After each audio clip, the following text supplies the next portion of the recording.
Hello YouTubers, Alaska Prepper here. So I try to get at least 1 or 2 articles a week to read for you guys. I think this is my second one, but I don't want to make a habit of reading articles all the time. I just came across this one, and this is extremely disturbing. When all of this stuff that's going on in our country, as far as the economy goes, and as far as the suffering that people are doing that have been impacted by this health crisis, or the effects of this health crisis, it's extremely disturbing. And I think it is appropriate for me to read you guys this quick article so that you guys can see exactly where we're at. And these are all facts, ladies and gentlemen. You can research these 17 facts that prove that our economy is just a disaster. I'm going to get right to the facts. That way I won't take that long. And I'm going to leave the link to this article at the very bottom of the description of the video. And I would like to read this here as well. It says here, please keep in mind that there are real people and real dreams behind each of the numbers that I am about to share with you.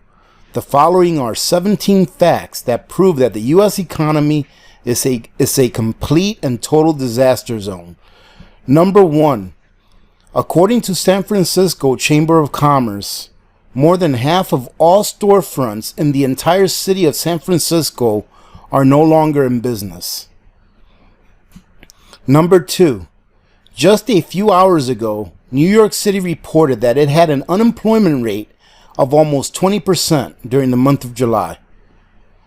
Ladies and gentlemen, think about what that means, 20%. There's 8.6 million people that live in New York City.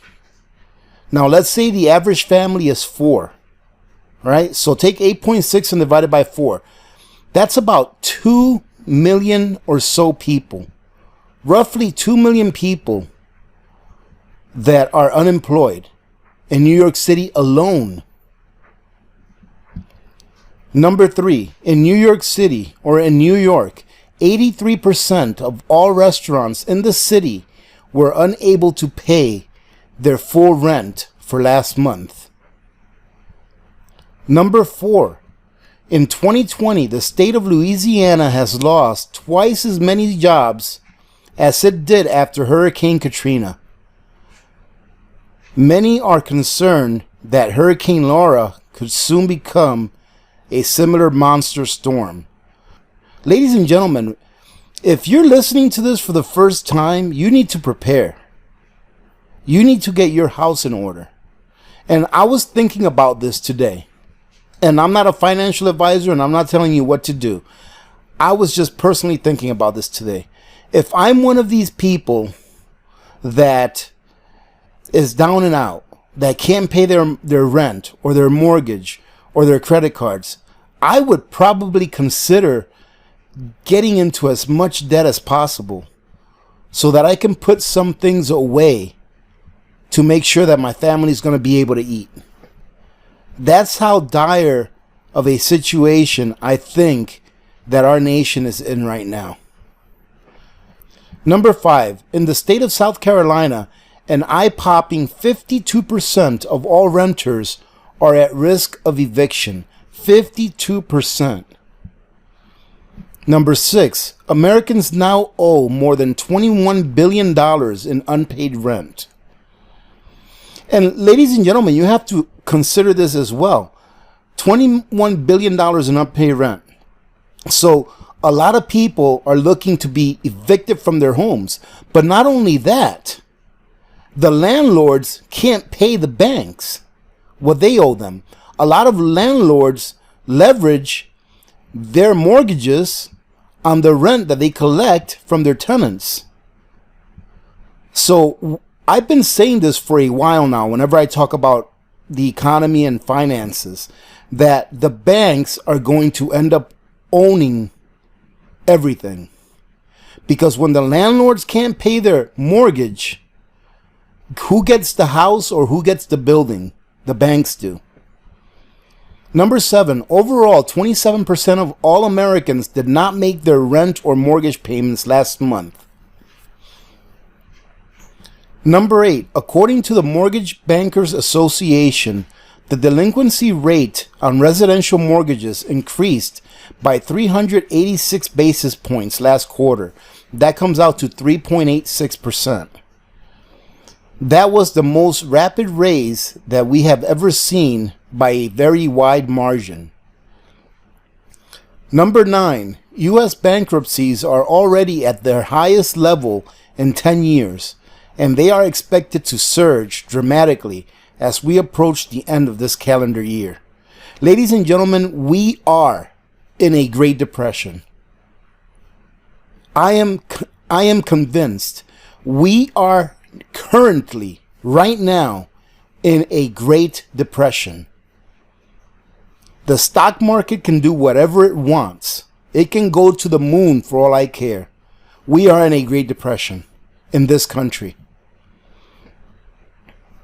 Number 10, for companies with more than $1 billion in assets, it is being projected that there will be a record number of bankruptcies in 2020.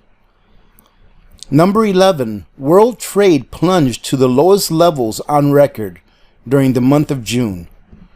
Number 12, the percentage of hotel mortgages that are 30 or more days delinquent soared to a whopping 23.4% last month. This is what happens, ladies and gentlemen, in a country that is saturated with debt. People are saturated with debt, meaning that they cannot borrow anymore. All of these years of getting easy money, meaning really low interest rates, and people buying more than what they could really afford, is now catching up with us. I believe that this is going to be a very, very trying winter for our country. Number 13, American Airlines just announced that they will be eliminating 19,000 jobs next month. Doesn't that make sense, ladies and gentlemen? They got their bailouts. I think they ended up getting $25 or $30 billion so that they can keep their employees employed during that 3-month or 4-month period or so. And then as soon as they qualified for their loan from the government to be forgiven, now they are letting all of their employees go, or letting 19,000 employees go. And then again, in a way, can you really blame them? No one is flying. Number 14, 31% of U.S. workers that were brought back to work after being laid off during the early stages of this health crisis have been laid off a second time. And another 26% have been told that layoffs may be coming soon. So that's a total of 57% altogether. Number 15, according to one recent survey, about half of all U.S. workers that have been laid off during this health crisis believe that their job losses are permanent. I remember talking about that too a while back, that I believe that at least 50% of all businesses that closed would not be coming back. And this falls in line with that. About half of all U.S. workers that were laid off don't believe that they will be returning to a job at all. Number 16, the IRS is projecting that it will receive 37 million fewer W-2 forms for this year than originally anticipated. Incredible. And ladies and gentlemen, think about this. 37 million fewer W-2 forms. Each W-2 form equals a job, okay? It equals a person working. Sometimes a person will have two, but let's just go with one W-2 form equals one person. The workforce in the United States is about 150 million people. Divide 150 million by 37 million. What is that? That's more than 20%. So they're telling us right now that the unemployment rate is about 11% or so. But right here, you can see that the unemployment rate is a lot higher than what we are being told. Number 17, over the last 22 weeks, more than 57 million Americans have filed new claims for unemployment benefits. In all of U.S. history, we have never seen anything that is even worth comparing to this. Ladies and gentlemen, I am so very happy for those of you that heeded the warning and prepared ahead of time. And I am so very devastated for those that did not. Help your neighbors, ladies and gentlemen. We are going to be going through some very trying times in the next few months. All of the stuff that's going on in our country right now, all of the political stuff, all of the civil, stuff that's going on, people going out there and doing crazy things and hurting each other. That, ladies and gentlemen, in my opinion, is going to be nothing compared to what we are headed for this winter. I hope to the good Lord above that I am 100% wrong. But all of these numbers say it all. These numbers tell me that in the next few months, we are going to be looking at some extremely difficult times. If people think that we were going through difficult times between March and June, my goodness, I can only imagine what the next few months are going to look like for our nation. Count your blessings, ladies and gentlemen. Love on your families. Say a prayer every day. Take care of your neighbors. Help your neighbors. And help yourselves. And get prepared for what is coming and what is already here. I'm not being an alarmist. Just look at the numbers for yourself. Go research these numbers if you don't believe them. But these are numbers that I have seen in the past. One from one article here, one from one article over here, somewhere else. But now when I see all of these numbers put together, I am seriously flabbergasted. All right, ladies and gentlemen, we'll go ahead and call it good for this one. I truly hope that you're all heeding the warning and that you're preparing. My prayers do go out to those on the East Coast that are being affected by Hurricane Laura.